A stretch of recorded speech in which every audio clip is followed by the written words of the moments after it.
Tamil cinema நேயர்களுக்கு வணக்கம். நான் உங்கள் பத்திரிகையாளர் RS கார்த்திக். இந்த வீடியோவில் நம்ம பார்க்க இருக்கிறது இந்த வாரம் திரைக்கு வந்திருக்கிற வட்டக்கானல் படத்தோட விமர்சனம். வட்டக்கானல் கொடைக்கானல்ல இருக்கிற ஒரு ஊரோட பேர் தான் வட்டக்கானல். இந்த வட்டக்கானல்ல இருந்து தான் போதை காளான்கிற மேஜிக் காளான் சாகுபடியாகி பெரிய லெவல்ல இன்டர்நேஷனல் லெவல்ல போதை வஸ்துவா விற்கப்படுது. பல கோடி ரூபாய் மதிப்புள்ள அந்த ஒரு கிலோவே லட்சங்கள்ல கோடிகள்ல போகுது அப்படின்னு இந்த படத்துல சொல்லியிருக்கிறாங்க. அது நமக்கு ஓரளவு அந்த விஷயம் தெரியினாலும் அதை டீட்டெயில் பண்ணியிருக்கிறாங்க இந்த படத்துல. ஒரு அழகான கதை பின்னலோட அதுல வந்து என்ன கதை அப்படின்னு பாத்தீங்கன்னா, இந்த படத்துல வந்து துருவன் மனோ, ஒரு பிரபல பின்னணி பாடகர் மனோவோட பையன் இந்த படத்துல ஹீரோவா நடிச்சிருக்கிறாரு. அவருக்கு ஜோடியா மீனாட்சி கோவிந்தராஜ் அவங்க நடிச்சிருக்கிறாங்க.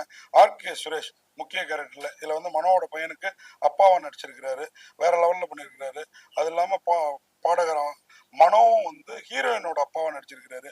இது இல்லாம ஆடுகள நரேன், வித்யா பிரதீப், வண்ண பூக்கள் வினோதினி, RK வரதராஜ் இப்படிலாம் நடிச்சிருக்கிறாங்க.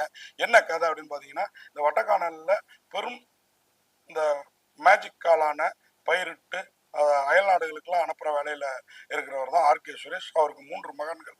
ஒருத்தர் வந்து நம்ம ஆளு துருவன் மனோ, அடுத்த 2 பிள்ளைங்க வந்து கபாலி விஸ்வந்த், இன்னொருத்தர் வந்து முருகா விஜய் டிவி சரத். கபாலி விஸ்வந்தும் விஜய் டிவி சரத்தும் அடுத்தடுத்த பசங்களா நடிச்சிருக்கிறாங்க. அதுல அவங்க இல்லாம முருகானந்தம், காமெடி முருகானந்தம் இந்த படத்துல முக்கிய ரோல் ஒன்று பண்ணியிருக்கிறாரு. இது இல்லாம ஜார்ஜ் விஜய், அவர் தான் RK சுரேஷோட கையாளா இருக்கிறாரு.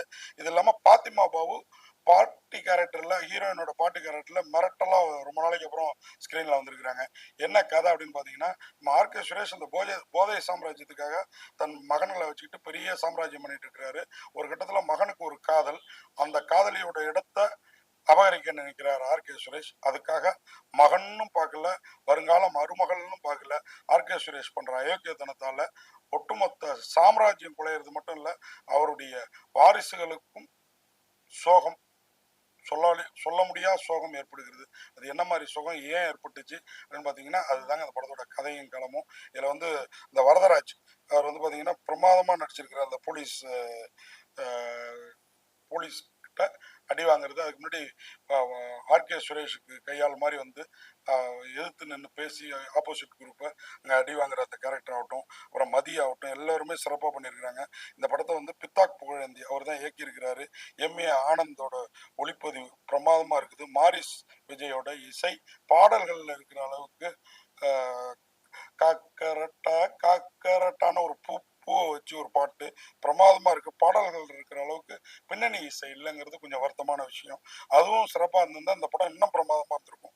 சாபு ஜோசப் அவருடைய படத்தொகுப்பு, டான் பாலாவோட கலை இயக்கம், டான் அசோக்கோட ஸ்டண்ட், அதாவது சண்டை பயிற்சி எல்லாமே சிறப்பா இருக்கு.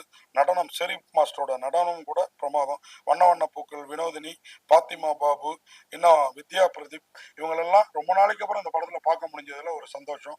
மொத்தத்துல கொடைக்கானல் பகுதியை சேர்ந்த வட்டக்கானலையே டைட்டில் ஆக்கி வந்திருக்கிற இந்த படம் இந்த போதை வஸ்து மாதிரி, போதை காளான் மாதிரி உலகமெங்கும் விரும்பப்படும் ஒரு படமாக இருந்தா பெரும் மகிழ்ச்சியா இருக்கும்.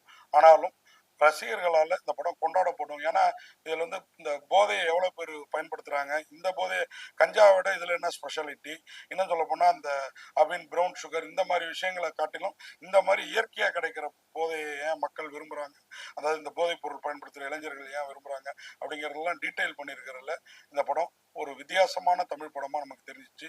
போய் நீங்களும் பாத்தீங்கன்னா உங்களுக்கு அது தெரியும் அப்படிங்கிறத சொல்லி இந்த படத்துக்கு பத்திரிகையாளர் RS கார்த்திக் எனது பார்வையில 10க்கு 6.5 மதிப்பெண் கொடுத்து விடைபெறேன். நன்றி, வணக்கம்.